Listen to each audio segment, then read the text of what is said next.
TV livestream, where thousands of people around the world gather daily to watch the interviews and talks organized by MindaliaTV.com. Angel Rivo will conduct today's interview. He's a CEO consultant, philanthropist, and a host for Mindalia TV. And it is our pleasure to introduce to you in this occasion our guest, Mr. Robert Clancy. Robert is a spiritual teacher, a #1 best-selling author, co-founder of Spiral Design Studio, and president to Guide to the Soul. But right before we start, I would like to remind you all that there's a couple of things that you can do to help Mindalia. One of them is to like this video, and another one is to add a positive comment below our screen. That way, you can help Mindalia reach even more people who can benefit from the content of this channel. And to allow your interaction, please remember there's a chat that you can use to ask questions to our guest today. Without further delay, please welcome Mr. Robert Clancy and Angel Rivo. Thank you, Paula, very much. Broadcasting from Dallas, Texas, and Los Angeles, California. And Robert Clancy from upstate New York. Look at that. On the other side. Awesome. Extraordinary. So thank you very much, Robert, for being here today. We're really thrilled to have you. It's great to have you here. And, we're really excited that, we have been able to find some time to get to know you better and to be able to help our audience that every day is watching us. So thank you for being here, Robert. Well, it's mutual. Thank you so much. Okay, so to start the conversation today, we're going to really start by something that Paula just said, which is you are an international best-selling spiritual author. So what makes Robert Clancy different from other spiritual authors that has made you like #1 international bestseller? That's a huge achievement, Robert. Well, thank you. Actually, I hated English class, and I'm not even sure, but I was guided to write these books. I had a divine experience at age 19 at the lowest point of my life, and I had lost several friends to suicide. I had other friends get killed in horrible car accidents, and my mom was having a nervous breakdown at the time. My dad was drinking. Just like my whole life fell apart. And I was a straight A student up to this point. I'm probably the most logical person you're going to meet. And I just stopped caring about everything. And luckily somebody saw me struggling and they gave me this pamphlet on how to meditate. And they said, you go home and do this. And I was in a very dark place. I was pretty much at the end of my rope. And I started this meditation. I was about 3 hours in and actually had a divine experience. And being a science logic person to then have this paranormal divine experience where an angel actually manifested in front of me.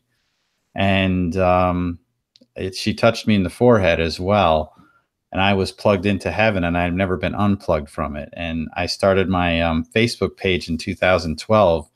This is after I kept this a secret even from my own family for the past 30 years.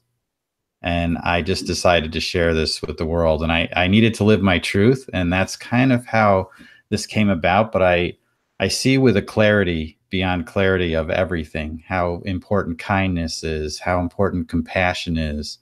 Just seeing, the great picture that God paints for us. We never see it because we're always standing on that canvas. And when you can change your perspective and look at things in a different way, and that's sort of how the roundabout way, how I became a spiritual teacher and author.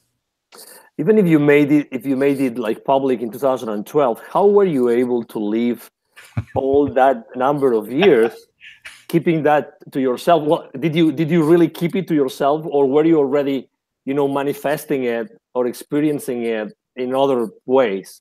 Well, that's a great question. I was walking the path. I don't know how your life would change if you saw an angel. And then, when I was actually at 19, I talked to myself in the mirror because that was the only person that's ever going to believe what happened. And I told myself at that time, you're going to have to live with knowing. And it's a two-edged sword. You're going to have to carry this. So it's a blessing and a burden. And, the angel took away all my fear, doubt, and worry, but also removed faith, because faith is a belief in something that you don't have proof of. and I was shown. So I only have belief, and I had to live the rest of my days from then. The only people I told along the way were people very, very close to me, or people that were close to crossing over. The first person I told was a friend of mine who was he was declining from brain cancer at age 27, and I needed him to be at peace. So I told him and a few other people, but I never told my parents until 2012. In fact, I was never able to share it with my mother, because the night I told my father was the night my mother was going to pass away. Wow. So she was already on her deathbed, and I needed my father to be at peace. I wanted him to know that she's going to be okay. And I knew that. And so I just, kept this and lived. I just observed people for the last 30 years, and I volunteered, and I tried to do things right. And yeah, we're all flawed, and I tried to do the best I could on this journey. Why? That's a great point again. Why are we so flawed? Why? Well, aren't even the greatest diamonds flawed in some way, but they still shine when the light is on them. And that's the whole thing. It's looking up. When you can raise your attitude, and I love metaphors because they really teach us how things are. I mean, there's such a beauty in just an oak tree, for instance. If you look at an oak tree, it's how we need to live our life. Everything is in there, and I can see it because it's like God's math is on that for me. The tree has roots. That's where you came from. And sometimes the soil that it grows in is not great, but the tree still tries to grow. And what does the tree do? It always reaches for the light. And when it gets strong enough, the branches extend. That's your family, your friends, everything around you. And if you really keep going, it reaches for the light and eventually bears fruit. And that's your legacy. That's what you leave behind. And then you create something new again. And in the fall, the leaves drop. So we go through these periods of where it seems like everything is around us is destroyed. And then it comes back again in the spring. And that's life. That's how you go through life. So I see so much in just the simple thing of this oak tree, and just how plants are, and everything is supposed to raise to the light. So in answer to your question, yeah, we're all flawed, but that's the beauty of life. That's our journey. That's what we're supposed to be here to learn, is how to shine even when we feel there's no light around us. On that comparison metaphor with this tree, should we focus on growing taller or growing wider, or how do you see that? Because I love the metaphor. How could you explain to Mindalia TV's the biggest audience? Thing is to be open. A tree opens itself to the light and grows upward. And in life, if you're not growing, you're dying. And so our goal here is to live and grow and learn.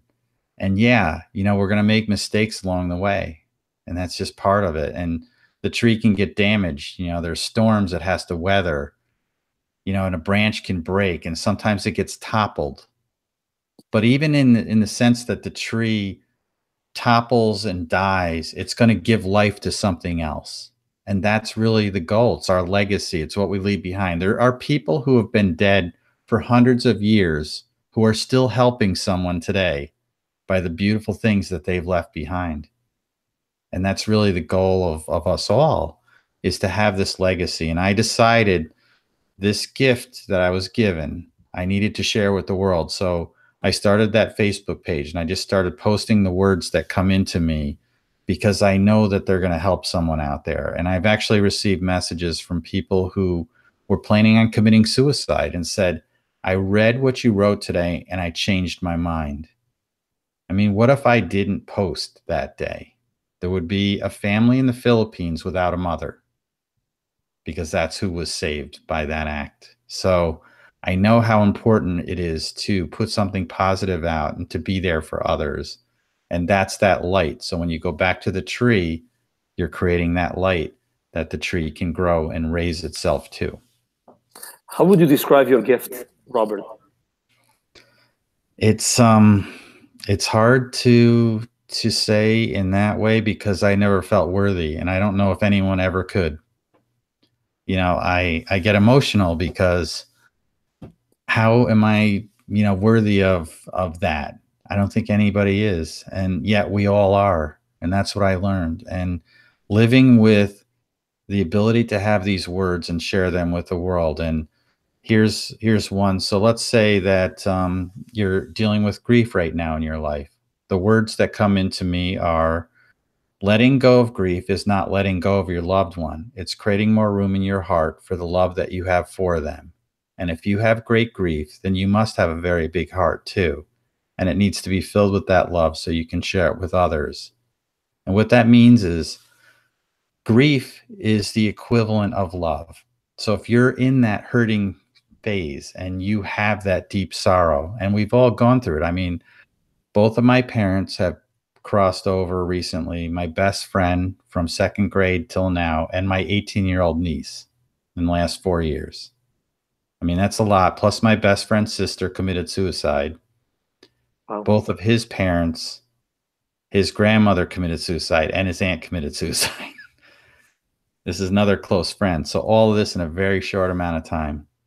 But I know that when you're going through that sorrow and that's just because that's how deep your love is. And when you can allow that to grow back into and plant that seed, you can share that love with others. And that's really the best way to celebrate those lives that are around us.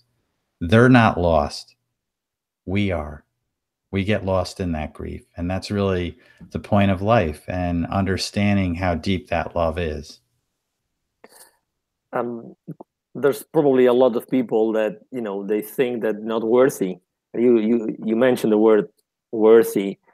How can we start a journey towards finding our worthiness, Robert? Well, the instant that occurred to me, or that incident happened, I realized that we're all held. And it was a simple thing that I did before I started the meditation. I challenged God. I said, if there's a God, I need to see something today. And if you exist, I need help. And I asked for help. That's the first acknowledgement, is that it's okay to ask for help. When we're born, we're raised, we're taught that you want to give. You're supposed to be giving. It's hard for us to receive. And that's the key, is being open to the receive of what comes from above, what is out there. So we're all held, and we all are worthy. And I look at, I love these words that came into me. I have some of my favorite ones. This is one of them that deals with self-worth. There are people who will find fault with even the greatest masterwork of art. Therefore, when someone finds fault with you, realize you're one of God's masterworks, and he doesn't make mistakes. Wow. You're worthy. Be beautiful, and know the beauty that you are. Well, thank you. Thank you. When we started preparing the conversation that we're going to have with you today, we went through your last book, and it's a very intense, powerful book. I think that you're talking to a lot of people in that book, including a lot of Mindalia TV's, viewers. Could you please tell us, what that book represented and who you were talking to when you were writing it? Yeah, you mean the soul ciphers? Yeah, that's the last one. Excuse me. Yes, the soul ciphers. Yeah. Well, that combines my programming side. As I said, I'm a logic person. I actually got 100 on a logic exam, and also in the course at college. That's how logical I am. Oh, wow. So the book Soul Ciphers, Decoding a Life of Hope and Happiness, is about reprogramming yourself for happiness. I had so many people ask me, they said, you must have a perfect life because you seem so happy and content and everything is perfect. And I said, no, it's not. It's my perspective on how I deal with it. And I have these little things that I do. I call my decodes. So I put at the end of each chapter these 3 decodes. And one of them, for instance, is on a story about, finding joy. The decode is, do you smile when you're alone? And it's a profound thought when you really think about it and you bring it to your conscious, because do you, or are you only smiling when you're around other people? I smile when I'm alone because I know I never am. And that's the beauty of it. And once you get that in your head, those little decodes, these little takeaways that you can have in each chapter. And so that's what I put into the book. So you have the setup for a story. The story is a journey that somebody has taken, either myself or somebody that I've written about, that's transcended grief or self-worth or other things in life. I have this chapter called The Black Box, and that's what some people call the Pandora's box you keep inside you, and it's your deep, dark secrets or things you may not even know that you're carrying that are affecting your life. And then there's decodes at the end to really help you take that story and bring it into your own life, and how you can do these simple things, practicing gratitude and understanding that, every act of kindness matters, sharing your smile when you're out there with other people. So all those things are in this book, and it was written after December 1st, 2012. And that date, I woke up with a different clarity. And that's when I started my Facebook page and all the words started coming in. So this book, I just think it was written by the angels. It actually went #1 in the category of angels. So interesting. It's kind of funny. And I look at it that way, that these words come from there, and I'm just a steward to bring them as best I can and add clarity to them. Could you define you were talking about happiness and how you were always smiling and content. Is there a way to define that concept of happiness? Yeah, and it's an important tool. See, I realized when this angel appeared to me, she just had a neutral face. And well, the first thing I said was, "Oh my God." And the second thing was, "What are we doing here?" And I knew why she was there. She was there to save me and heal me. And then I thought, can you read minds? And I thought of this really funny joke. And that's when the angel smiled and nodded. And at that moment, I remember thinking, I just made an angel smile. And I realized we all have this incredible tool that we carry with us every day. And how often don't we use it? And think about, if you were going into your job interview and you don't have that smile on and you look scared, because you're nervous. But what if you went in with a smile? How would that change your disposition? And also, smiles can change the chemistry in your mind. I have a degree in psychology, so I understand that part of it as well as programming. So it's all these components, I think, all came together for me in this book, and also in my teachings. Just everything has made sense of why I ended up where I did with what I have. And that's the key. But that smile is the most important tool that you carry with you every single day. We've talked about your book, so your book has reached a large audience. Do you also do one-on-one work? Do you actually help people on a one-on-one basis? I have, but I prefer to do one-to-many because I can reach more people. It's, there's only so many hours in the day, and there's so many things going on. I'm launching a television show right now. I've got, another book that I'm going to be writing. They're just given to me these concepts for it. I have online workshops. I'm on a regular contributor on a radio show, a national radio show. So but I do like to do one-to-many. However, I have had people reach out to me, and I have individually helped them wherever I'm needed. I just show up, and that's part of life. So I don't turn anything away. But I do try to keep everything in balance. And that's, as a martial artist, I really understand how important balance is to life and everything else. So you've got to keep everything kind of in there. Those messages that you get from your angel, do you get them daily, constantly?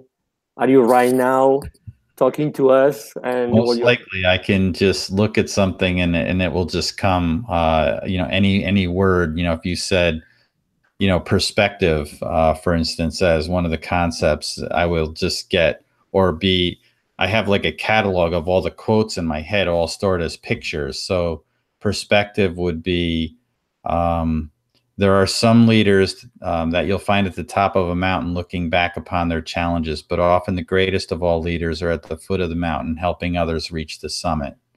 And it's really, that is about how you can take leadership to take people to a place worth going.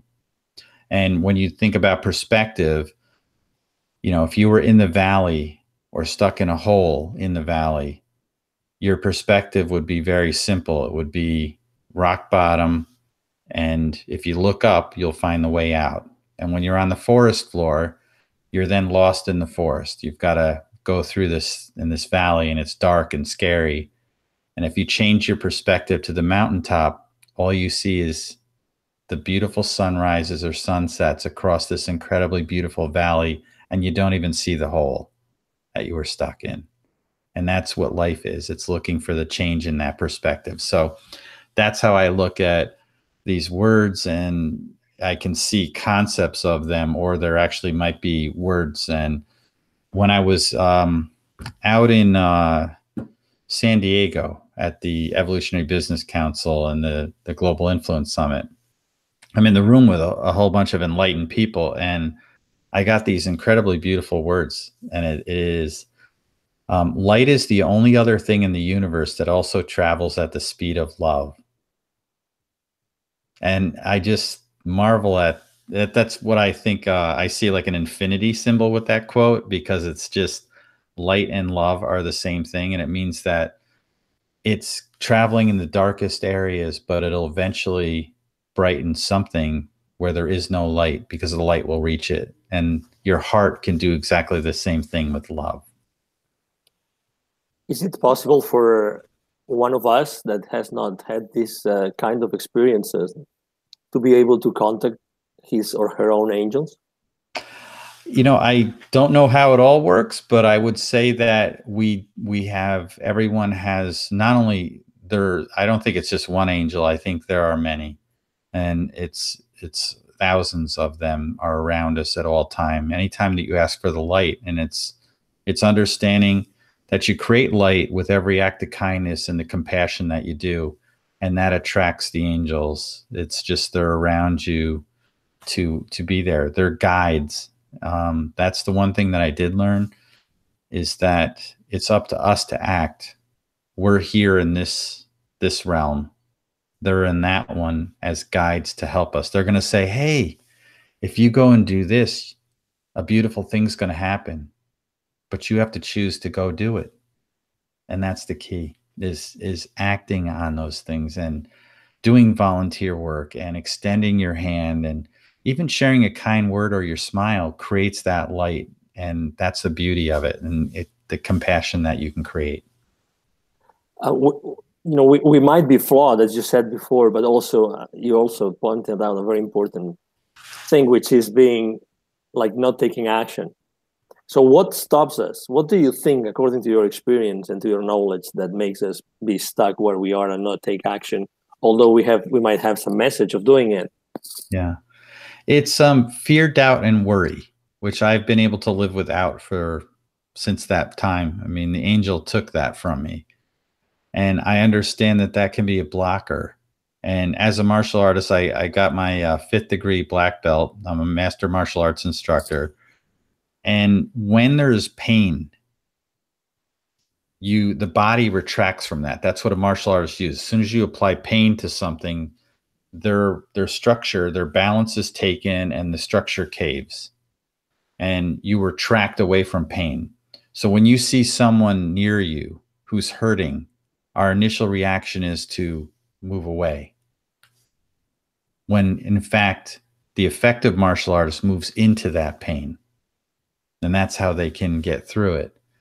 So approaching that person, and just sometimes it's just lending an ear, or just knowing that you're there, or just sending a message. It doesn't have to be a whole lot, and I try to think beyond, when somebody, especially when they post something on social media and say, I'm dealing with the loss, or, please pray for my family. Sometimes it's just some other kind word. I try to say it in a different way, that I'm holding your heart, or yes, I'm holding prayers for you, and I'm wrapping your family in angel wings, or asking the angels to wrap their wings around you. It's just another way of saying it, but it comes from here, and it needs to come from that to be able to for me to be the most effective with that. All those cases of people around you that have been suffering, that you have encountered throughout your life, and you mentioned even your best friend, how has that affected your journey since your experience at 19 years old? Well, I don't really get, I mean, I feel the sadness of those around me. I really do feel that in my soul. I feel their grief, and that's what can affect me. But for the person who's crossed over, I know where they are. And it's just beautiful love. I mean, it's beyond anything that we can imagine what that love is. And they're fine. You know, the soul is, you know, we're not humans with souls. We're souls surrounded in humanity. And we're souls first. And the soul is made from light and love. And it's endless. And, you know, if you look at I have my logic side. So that's going to say every element in the universe has always been here, always was here, and always will be here. I'm made from those elements, same as you. So therefore, I can conclude that we've always been here, always were here, and always will be here in one form or another. So, like I said, they're not lost. And I hear people say, well, I can't talk to them anymore. Sure you can. Well, they don't speak back. You're not listening.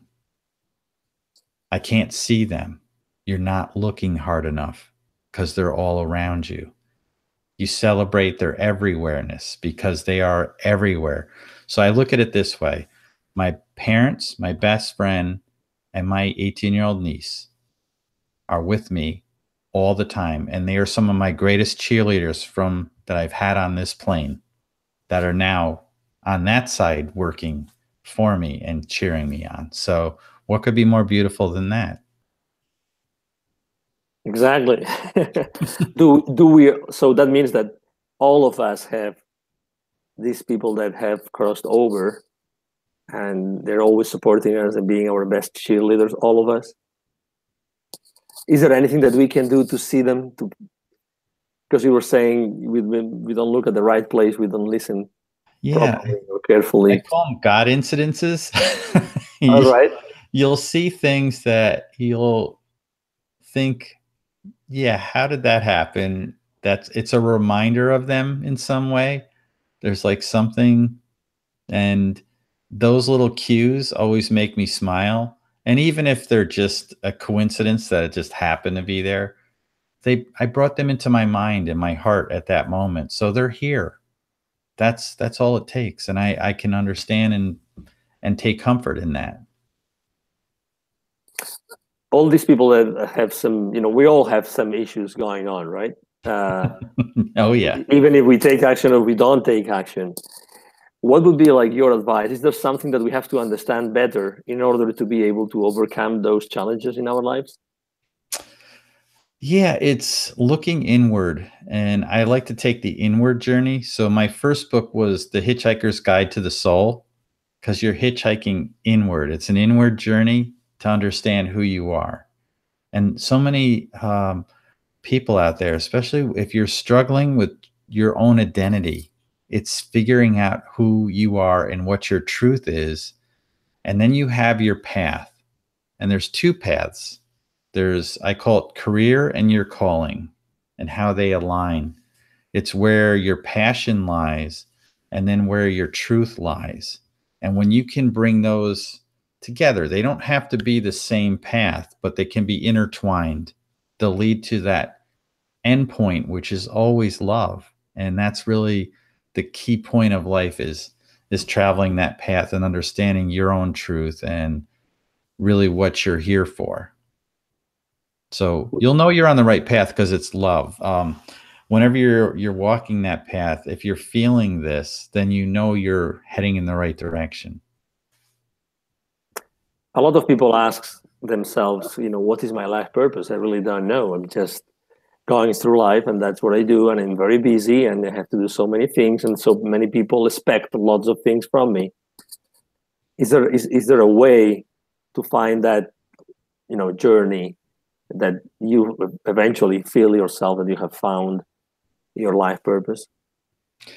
Yeah, I mean, I'm still on that journey, and part of it is revealed to me of this legacy of these words and to leave this behind and inspire people to do these things.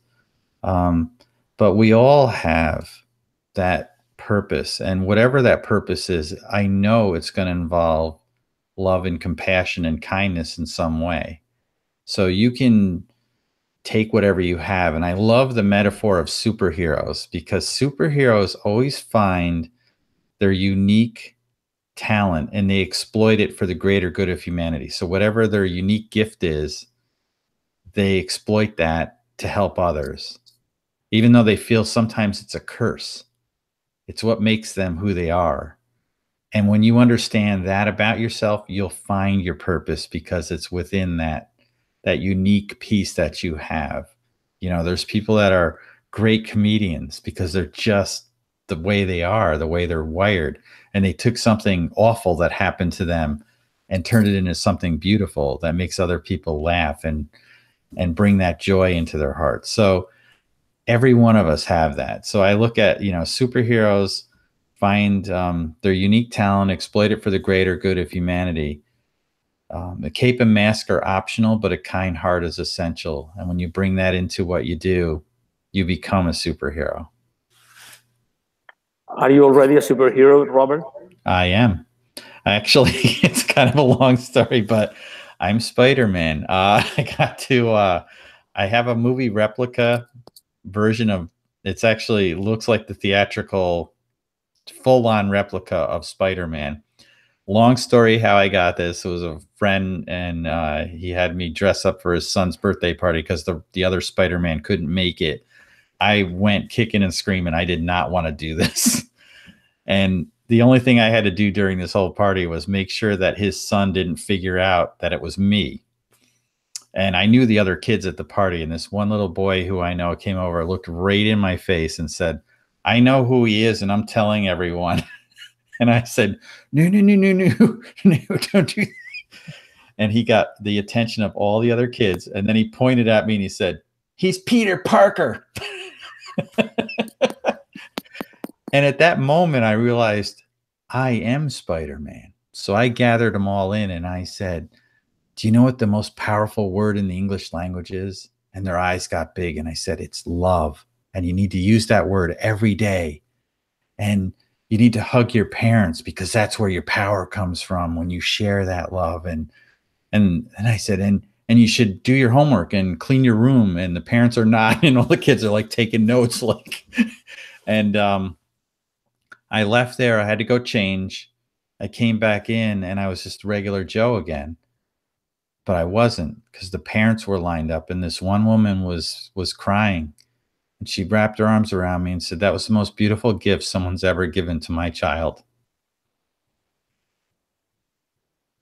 And I realized we're all superheroes. And I got to do it again at a children's hospital. And a little boy passed away just before I went onto the floor. And there was a little girl in the room next to the room where the boy passed away. And we couldn't go in the room. And she was making hearts like this and blowing kisses to me, Spider-Man.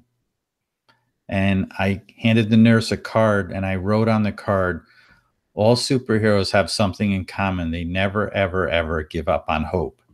And the nurse read it to the little girl, and she put the card on her heart and went like this. And I mean, I can't put a price on those moments like that. And knowing that little girl knew that kindness for that moment. And you can't see Spider-Man's face. So they couldn't see when I was crying, and they can't see when I'm smiling. So I had to bring it with my whole body. And it was a unique experience to understand that love can come from your whole being in that moment. And that's what being Spider-Man taught me. So I'm still Spider-Man. Don't tell anyone. We won't. I'm sure that nobody on Mindalia TV will know that you are a Spider-Man. Keep that secret. I don't want it out. Excellent. So speaking of kids, it's our origin, is the roots of your tree, of our tree. Yeah. Are we being born flawed already, or are we are we flawed as we grow as we grow up? I think it's all part of it. It's just inherent. You know, diamonds are formed under pressure. They only shine when you bring them to the light. And even if they're flawed, they're still beautiful and radiant. And understanding that there is no one on this planet that's perfect. And we all have these faults. And it's understanding and owning them and living with the knowledge of that and being part of that. You're still a diamond. And even if you're a diamond in the rough, I mean, there's so many metaphors around a diamond that I just love. You know, each facet of a diamond is each facet of your personality and how it all comes together. But no matter where they are, as soon as light is placed on it, it just glows and shines and illuminates everything around it. So that's your smile, that's your personality, that's what you can bring to the world. And even if you were completely bedridden, you could still bring something, you know. And I thought one day I did an experiment. I thought of what's the worst thing that could ever happen to me. And every day I tried one-upping it. And when I ran out of ideas, I asked other people, and I heard every horrific thing that possibly could be, from losing your family to having your house burned down to losing your job and all your money and everything. And I always save death for the end because I figured there's nothing worse than death, right? And then I woke up, I finally had death, and the next day I was able to one-up it. I came to this epiphany that day that the worst thing that can ever happen to you is losing your ability to help someone else. And it can never happen unless you allow it to. And at that point, I was free to live because I realized even after I'm gone, I can touch someone's life and leave something here. And I had a gift given to me on December 1st, 2012. There was a family, two families affected by a horrific car accident that happened on a highway near my house. And there were two young couples from high school, a boy in one of the couple and a girl in the other couple, that were killed instantly in the car accident. And I ended up meeting the families a couple months later. And they said that I wrote, the mother of the girl who was killed in the car accident, the high school student, she said, I wrote these words on my Facebook page that described her daughter's life in one sentence. And they wanted my blessing to put it on her headstone. So my words are carved in granite, and they'll be here long after I'm gone. And they'll inspire others. And the words are, when you love with all your heart, life becomes one big smile. And it's there. So somebody will see that headstone, and hopefully they smile that day, 100, 200 years from now. Beautiful. The ones of us that still have like kids that we take care of, is there any advice that you could share with us and with the audience of Mindalia TV of what can we do to help them shine and glow? The biggest thing is to let them be who they are. It's as simple as that. And I never talked to my son growing up as if he was a tiny little child. When he asked a question, I said, do you really want to know the answer? And if he said yes, I'd always ask his permission. I would tell him exactly what he asked. I didn't make up something. He asked, you know, why the sky is blue. I would go and look it up and tell him why the sky is blue. Not just say, well, God makes it blue because he's got a big paintbrush up there and makes everything in the sky blue. And then he puts little cotton balls for the clouds. I mean, that's great. But then I gave him the full explanation of, you know, the weather patterns and how the light reflects and all those things. So let them be who they are and not try to shape them into who you think they should be.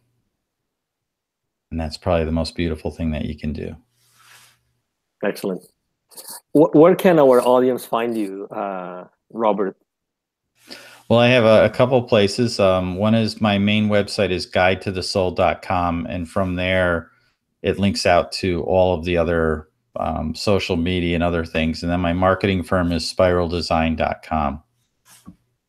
Excellent. That's something that actually might stand out to someone. You have such an intense spiritual life, and at the same time you have a marketing company. and you're being so analytical and so logical, I guess there must be a reason why you have two different, or let's say, talents in your life. Yeah, it's everything. I just I have a foot in each world, and it's the ones and zeros and the X's and O's, and that's how I bring it all together. Excellent. That's a great explanation. So now we're going to go for the questions coming from our audience. So Sure. let me see. Okay, here they are. Okay, question. The first question is, what do you think happens when we die? That's a great question, and I've been thinking about this ever since. The one thing I've never had to worry about since then is what is going to happen, because I just feel that we become pure light, and that our soul just goes with all of that. And I believe that we have everything that we still are. Our essence is still there. So you just now can be, the way the universe works is you can be in multiple places at the same time, because you're, like I say, celebrating your everywhereness. I really don't have a solution or know for exactly. I just always felt that, well, if angels exist and we have this, then heaven is there, and it's just love. So my thing is, I think we just become part of more love, and that's all we're ever going to see on that side. So it's a great question. I wish I knew the exact answer, but that's the best I can do. That's a question coming from me, not from the audience. Yeah. Do we go to heaven? Does heaven exist? Absolutely. And heaven is not up there. It's layered right on top of us. It's everywhere.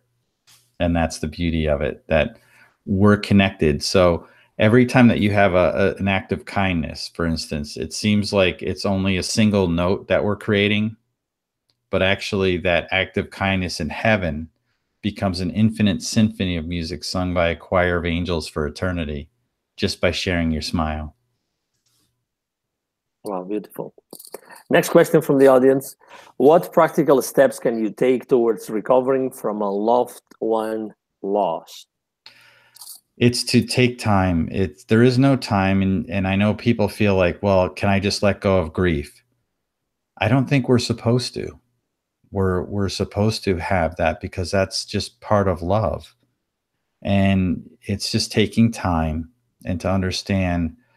But probably one of the most important steps that you can do when you're ready is to connect with other people. Because my grandmother had great advice. She said, when something good happens to you, keep it inside. But when something bad happens to you, share it with everyone, because then they can take a little piece of that with them. And they'll take away all the bad things away from you. And so sharing yourself with others. And I wish I had the ability to just make people transcend that grief and get through it. It just takes time. And eventually, you're going to go through the anger, and all different emotions are wrapped in that.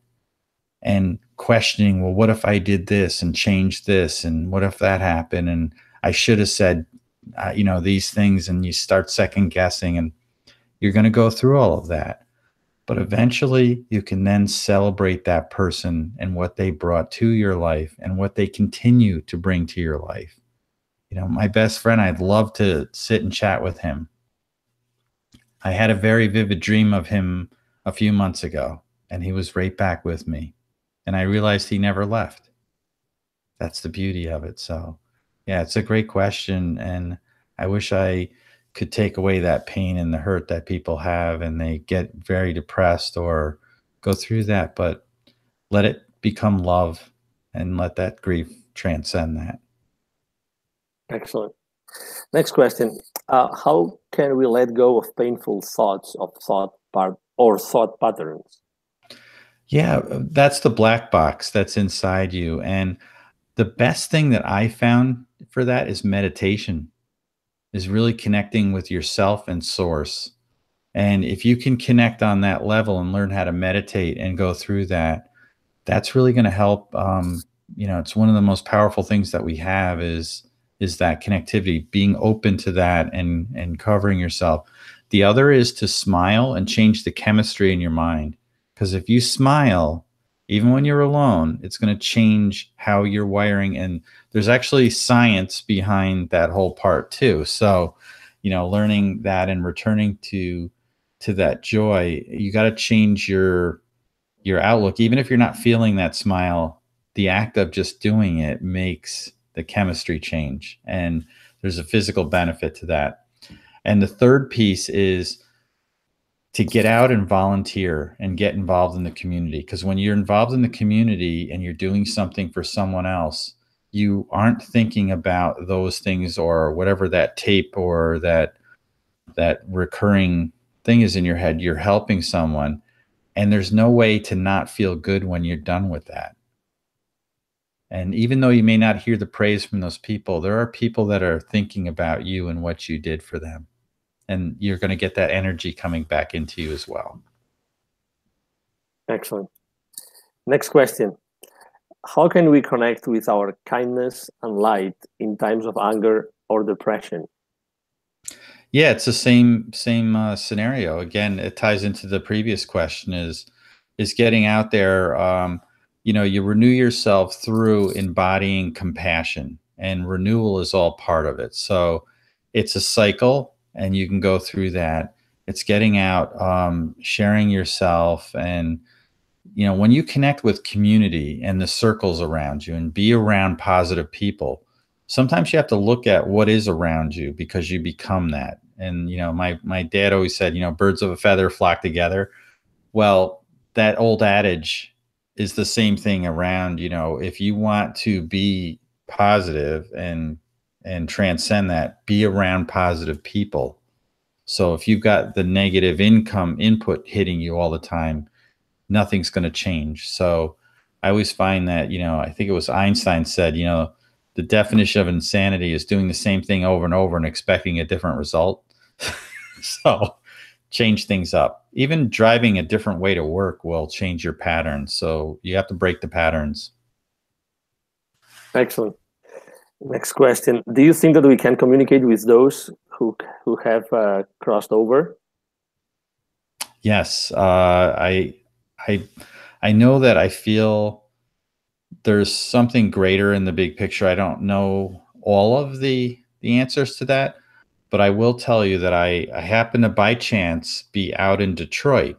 Now, that doesn't make any sense to you, but it does to me because I ended up at Motown where they recorded the song My Girl. Well, my niece's funeral video, that was one of her favorite songs. I actually helped put the video together. So I get very emotional if I hear that song. Well, I happen to be in the studio where they recorded that song, in the physical place where that was filmed, you know, where they recorded it back in the 60s or 70s. And what do you think they made the whole tour group sing while we were in there? My Girl. It was 4 years to the day that my niece passed away.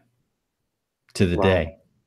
I called my brother from Motown and said, all I needed to tell him was, guess where I am? I told him, and I said, we just sang My Girl. And he just started laughing, and I could hear his smile through the phone. And I said, she's with me. Awesome. So, yeah, I think that there are messages, and you just got to pay attention to them. Now, whether that's just a coincidence that happened that day and it was 4 years to the day, I don't know. But I was there, and there it is. We're singing My Girl. And that song reminds me of her. So outstanding. Thank you. Yeah. What can you say to someone who is losing hope? You know, I look at, there's 3 amazing words on this planet that we're given. It's faith, love, and hope. The interesting thing about those 3 words is there's no synonym for any of them. They just are. The other thing I realized is they don't exist unless you believe in them. Hope only exists and is only there as long as you choose not to let go of it. As soon as you let go of hope, you've lost hope. But if you believe in it, it's there. Same thing with faith. You take it on belief, and you need to believe in love. And those three pieces of the triangle all fit together perfectly. And so hope is the one thing that we're given. It's just this unique word that's there. It's something, there is no other alternative to it. And hope will never leave your side unless you choose to let go of it. So just hold on. And for myself, you know, I lost hope. I've been there. And if I look back to where I was then and where I am now, and all the things and all the people that I've touched and all the amazing journeys I've had and all the amazing things I've seen, if I checked out without my bags back then, I would be the biggest fool on this planet, because I've had an amazing run of things. And the angel gave me back that hope. And I realized how important it is to keep. Excellent. Next question. My dear friend has depression. She says she does not believe in anything like God. What can I do to help her see things in a better light? Well, each of us, you know, I look at it that, you know, you have your unique journey, and you really can't control what someone else thinks or does. The best thing to do is to be there for that person.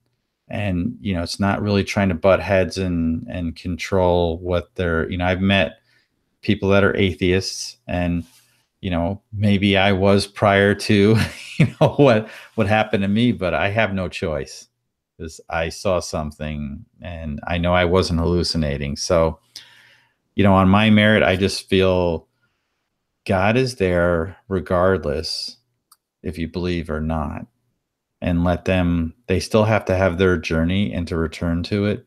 And I understand why, you know, someone can be in that hopeless place. Again, it's just continuing to be a light for that person, and not really try to, you know, convince them otherwise. They're going to have their own journey. We're all on a unique journey. And I've had to take time to understand, you know, other people, even my own family. You know, my son, you know, he said, well, I believe that you believe what happened to you, but I'm not sure if I believe in anything. I said, all right, well, you're going to have to take your journey and figure that out. And that's my own son. And I know beyond a shadow of a doubt for myself, there's something greater than us. And over time, he then one day said, there's some things that happened to me recently. I believe. I just leave it there. So that's the key. Excellent. Next question. I tend to be angry at many times during my day. How can I change that? Mine is, and I feel you, because when I'm driving my car, somebody cuts you off or you get all crazy out there, just take pause, take a moment to take a breath and smile. It'll change everything. When you feel like that angry, and I often want to, especially heightened emotion, anger and laughter are only slight slide in one direction or the other. So if you can take that anger energy and turn it into laughter, and think of how funny it is later when you think about, oh my God, I was such an idiot when I was doing that, and laugh about it in that moment, you'll snap yourself out of it. So try to smile when you feel that. That's all I can say, because I do. Sometimes somebody does a thing and I'll just go, I'm just going to smile now. Next question. As a parent, sometimes I'm not sure if I'm doing this parenting thing right. Any advice? In the what? As a parent, sometimes I'm not sure if I'm doing the parenting thing. There's no manual. You just gotta go do your best. If you're making your choices and it's in love and you're guiding, you know, think of yourself like that angel. The angels are the guides. The person's up to choose that path. And, you know, we can guide our children in a certain direction. And, you know, I'm proud that where my son is and the type of person that he turned out to be, and that he stands up for others, and that he cares, and he really loves animals and just wants to do good in this planet. That's the best we can do. But I still have to understand he has his own journey, and I can't mold him into being this or that. He's got, you know, his own unique journey that he needs to take, and we're all on those. So you're doing a great job. If you've raised somebody and they're coming out and you've given them your advice, that's the best we can do. I mean, there's no good playbook. I start channeling my parents and think, all right, well, what would they have done sometimes? But, you know, you still have to make your choices. And yeah, you make mistakes, and that's okay too, because that's all part of being human. Exactly. Next question. My partner is a very judgmental person. How can I help him stop this habit? Yeah, it's I think talking things out, you know, one of the big things, one of the most important pieces that we have is communication. And it's probably not talking about it in those moments because the frustration level can go up, but waiting a bit and then let things cool down and then talk about it. And it's not saying, hey, you're doing this wrong or you're doing that wrong. I find that asking questions are probably the best, because then it brings it into their conscious, you know, so what was going on when you felt like this? Or how did this go? That way the person has a chance to speak what's in here and what's going on in their head and heart. And as a human, we're all here, and you as well want to be heard, and understanding that the other party also wants to be heard. And sometimes you have to just listen. And I'm not always the best at it myself either. So it is a process, but knowing and putting yourself out there is probably going to really help in some way. So hopefully this advice is helping you find a new way to approach that. Thank you. Next question. I work at a place filled with negative people. How can I protect myself from these energies? Yeah, that's a great one. I often just visualize a column of light around me. And if you think about it, like you have a piece of glass in front of you so that the negative energy can't get through that, but you can still see them. They can still communicate with you, but you just keep this field around you and just ask, you know, the angels to place white light around you so that you're not taking on any of that. And yeah, and it might be, you know, thinking about changing that energy too. You know, you can come in and ask for your team of angels to come in and clear that out. So sometimes I just visualize, you know, just let this stuff go and not really play party to it.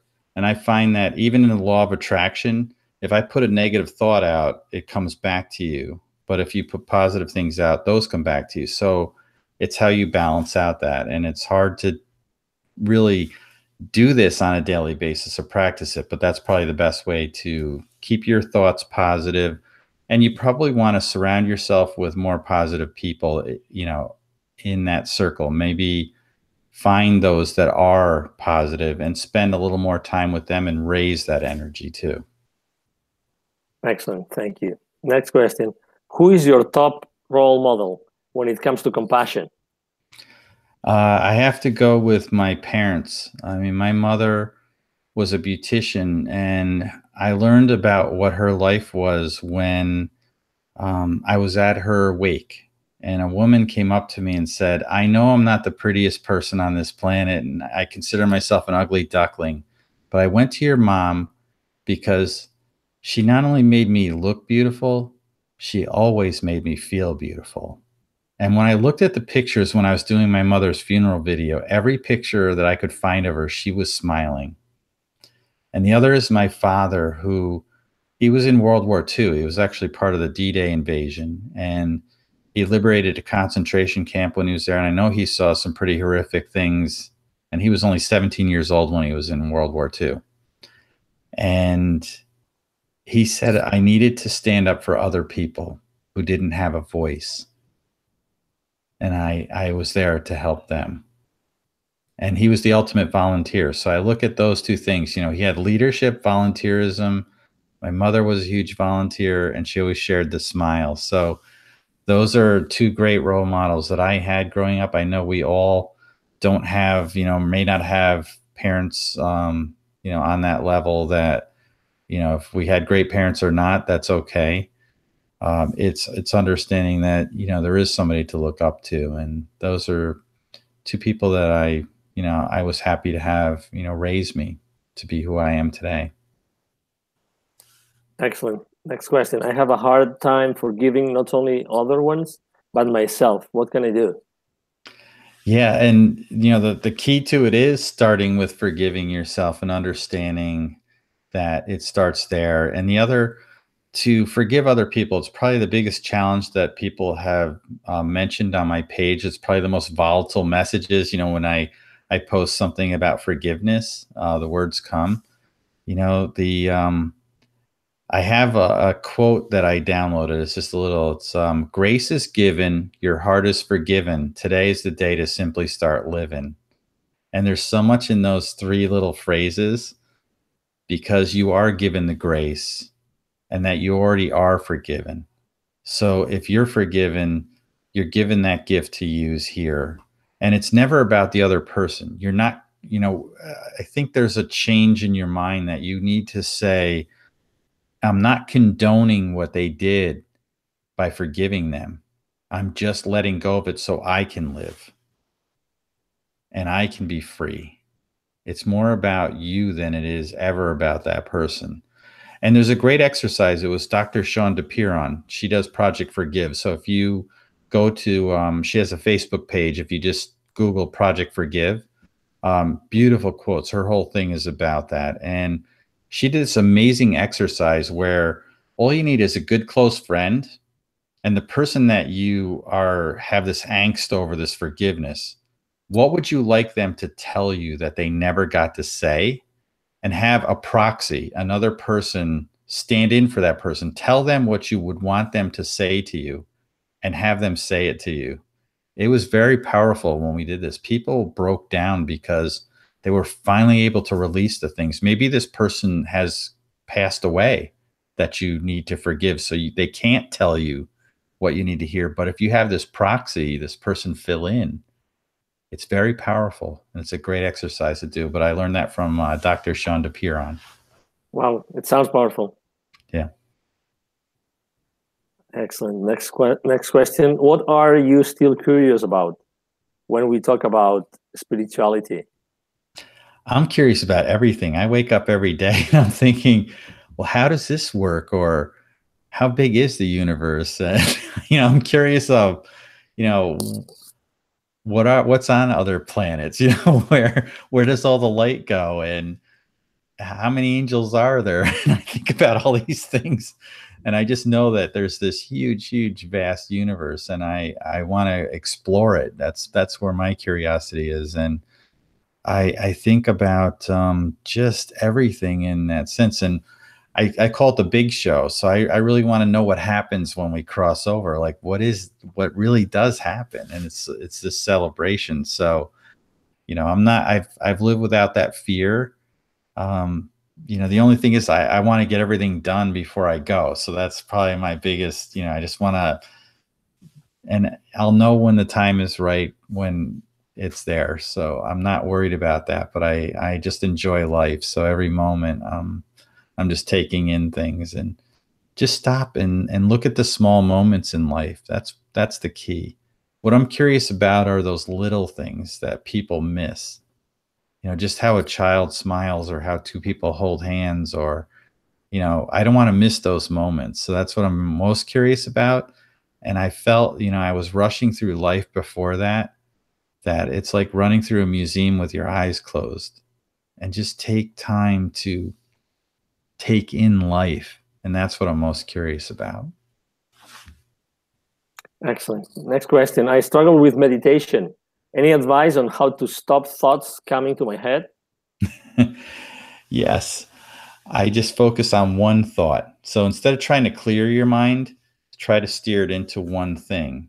And it's letting go. It's training too. So it's practice. So think of this.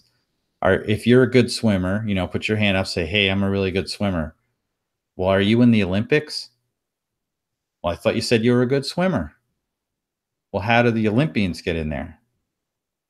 Some are born with natural talent, but I'll guarantee you the ones that even have natural talent practice every single day. And so just like if you can play a musical instrument, the first day you pick up a guitar or put your hands on a keyboard on a piano, were you able to play Mozart and Chopin and stuff, or, you know, classical music or rock music or anything? You were probably practicing rudimentary notes and chords, and then you got better, and then they introduced the other hand on the piano, or you were able to play lead guitar at some point. So think about it. It just takes time. You practice the scales. So start with steering it in, and probably reduce the time that you're trying to do it. You can do a shorter meditation where you can keep your focus and not try to do it for 3 hours like I did the first time, but somehow I did. I just kept steering my thoughts back to that single point, but I needed to focus on something. So I feel your pain there with, you know, where your mind wanders, and then sometimes you just fall asleep. So it's like I get so relaxed, I'm out. But exactly. Yeah. Excellent. What tips do you recommend to keep a joyful life? It's the next question. What things do you recommend to keep a joyful life? Yeah, it's just get out and enjoy what you have. You know, there's so many people that work. You know, if you're working so hard that you don't have time to enjoy what you're doing, then you need to make some changes and prioritize your schedule. So that's the biggest thing, is balance. And I really work toward that in my life of, you know, I want time for myself. I want time for family. I want time with my friends. And I also have a massive amount of things that I want to accomplish. You know, I've written 4 books, and now I'm on my 5th book, and I'm about ready to publish. You know, I actually wrote 2 books at once. So you didn't even know that, Angel, but my other book's been ready to publish for a while. I'm just letting it, you know, breathe like fine wine. So that's when it feels right, I'll publish that book. You know, there's no rush. There's never a hurry to go any place worth going. Take your time and prioritize. And that's how you can enjoy life a bit more. And I really enjoy the outdoors, and just being in nature is probably one of the most peaceful things that you can do, is just surround yourself with that and get out. Yeah. Perfect. Next one. How do you consider martial arts are connected to spirituality, Robert? Martial arts has so many components to it. It has the key energy, and I'm learning that. And I was talking with one of the top martial artists in the world a couple of weeks ago, and I said, I started thinking how energy relates to these techniques. And he turned to me and said, if you're on that level, then you're at a very high level of martial arts, because to understand that, you're up here now. You're in a different stratosphere of understanding. And I look at everything around us as energy. So I started seeing that when an attacker comes at me with force, and we tend to want to hit that with all of our force and meet it head on like this, I find that I actually do less, because I'm going to take the energy they're giving me, and I just work with that. And it's like a ballet, and they'll just, I can devastate that person by taking that energy. Like you have a train coming at you. You can't train, you know, if a train is coming toward you on tracks, you can't put your hands up and stop the train, but you can shift to put it on another track. So that's what I do. I take the train, and then I redirect the train into itself. And what happens if you do that to a train? So on so many levels, there's so many spiritual components to martial arts with that, with circles. Think about it. Everything that God has circles in it. And there's the universe. The earth is a circle. We circle the sun. And the universe is a giant sphere. And if you look at all these pieces and the math in that, when we do small circle jujitsu, it's got circles. The body's linear. So as soon as you incorporate the circle, we have the energy of the universe working with us. So I'm constantly connecting these 2 dots and how these go together. And it's a beautiful journey. And I've learned so much from martial arts and how to apply that in life. You know, when somebody's arguing with you, what's the best way to win an argument? To agree with the person. Same when the energy is coming at me, I don't stop the punch. I agree with it and do something with it. So it's not that I just agree with the argument, but I direct it somewhere else. Excellent. Another one, I tend to worry too much about what people think of me. How can I stop worrying and feel free to do or say whatever I want? Yeah, there's what you see in the mirror is not what everyone else sees. They only see this beautiful image of you. We're our own worst critic when it comes to who we are and what we look like. So when you can just let go of those things and not worry about what others think or are talking about you, it becomes meaningless because a lot of it is in your own head. You're just assuming that they're thinking this or saying this. And that's gets in the way. It's one of those blockers that, you know, we're our own worst critic. And I have this this great quote. I've got it on my my document. I can look it up. So there's Sure. Read it, but it's definitely one of those that gives that whole meaning of what you are. So I love this. You know, your beauty is held within 1,000,000,000 star clusters. Be in awe of that wonder, for I see the same within the sparkle of your eyes. You're the celestial songs held within the kindness of an angel's smile. Share your incredible light with the world, for you are the golden sunrise of everyone else's heart. You are love, so be that. Wow. Very profound. Beautiful. And understand your self-worth, because, you know, when you understand, you know, how priceless you are, you know, just imagine the love that you have, you become priceless, because that is the infinite beauty that you carry within you. I don't thank people from the bottom of my heart because I've never gotten there. I can only thank you with all of it. And that's that love that comes out and can wrap in it. You have an infinite amount of love. You never run out of it. There's always more. You can create it. And that's the beauty and gold of life. So share everything that you are in that sense. Nice. Beautiful. Another question. What do you consider enlightenment is? Enlightenment. Yeah, it's mine is it's a greater awareness. So what enlightenment means to me is just being aware of the greater that's outside of your own self. And when you're able to tap into that and have that understanding that you are part of something greater and this greater consciousness, then you become enlightened. And I love it because it has the word light in it, and it just means that you're now shining for who you are. Good. My family has an alcoholism history that has come from a couple of generations already. Is this some sort of karma we are experiencing, and how can I help my family members get out of it? Well, there's a beautiful book, and it's by Gary Stewart, and I know you know Gary Stewart. He talks about family constellations, and there is a history through the DNA that gets carried over in some way, and also just past issues that haven't been resolved. So there could be some things there. And there's also genetics involved. I mean, there's science as well. And it's understanding that. So the first part of what this, you know, what you have is understanding that there is that there. And now you can address it because you brought it to your conscious. And so changing those patterns, and you know, it really does take, I mean, it's, I've had this in my own family and my wife's family as well. You know, there's all different levels. It's how, you know, how you deal with it. And luckily it's not in me. I don't have that, but my father battled that and, you know, going through those things. So I definitely, you know, feel a kindred spirit with that.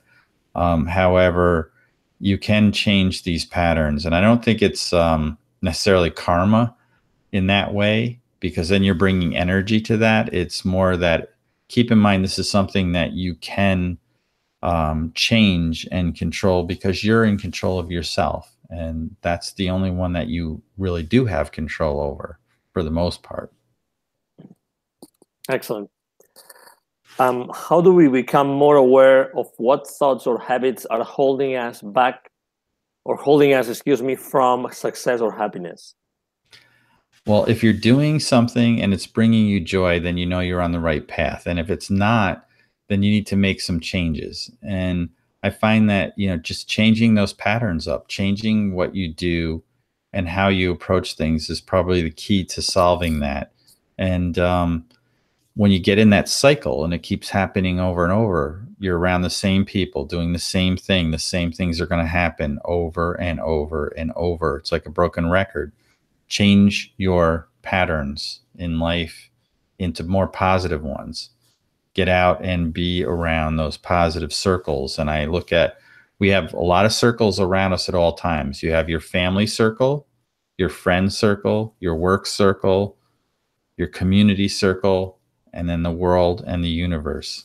We're in these circles and they overlap in different areas. So change it up and mix things up. And that's probably the best way to break those habits like that. Perfect. Last question, Robert. I have a hard time finding the good in my life. I feel like I take everything for granted. How can I see the beauty in it again? Practicing gratitude is the biggest key to understanding that. And even if you just start small and understanding and recognizing the things that maybe you are taking for granted, that are there, and just the family members you have in those little moments, and understanding and thinking about them. So when I wake up in the morning, the first thing I do before my feet hit the floor is I think of something in gratitude that's in my life. I smile because, today's a new day, and I now approach each day as if, what's going to be the miracle today? What's going to be my big miracle today? What's going to happen? And I've had several today already, and just talking with you is one. I mean, I don't know what this conversation or how it's going to lead, or the people that are listening, and those are the miracles that I look forward to. So I approach each day like, wow, there's going to be some amazing thing today. And I have that mindset before I step out of bed. Excellent. Well, Robert, it's been a very long conversation. Thank you for your energy and for sticking to our audience, Mindalia TV viewers. Obviously, audience appreciates very much all the wisdom that you've shared with us. Really, thank you very much. I think we said before already where we could find you, but maybe it would be worth to repeat that so we get reminded of that. Would you mind? Sure. It's guidetothesoul.com is my main website. I also have spiraldesign.com. And I just want to thank everyone for listening, for the beautiful questions. I mean, these were great questions, and I hope in some way that my words have brought some light to someone out there and put a smile on someone's face, and that they're going to wake up tomorrow and share that smile with someone. Excellent. Thank you. Thank you very much.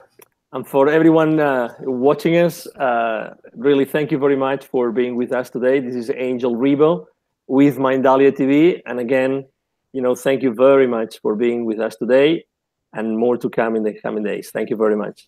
Bye-bye, Robert. Bye. Thank you so much. Thank you.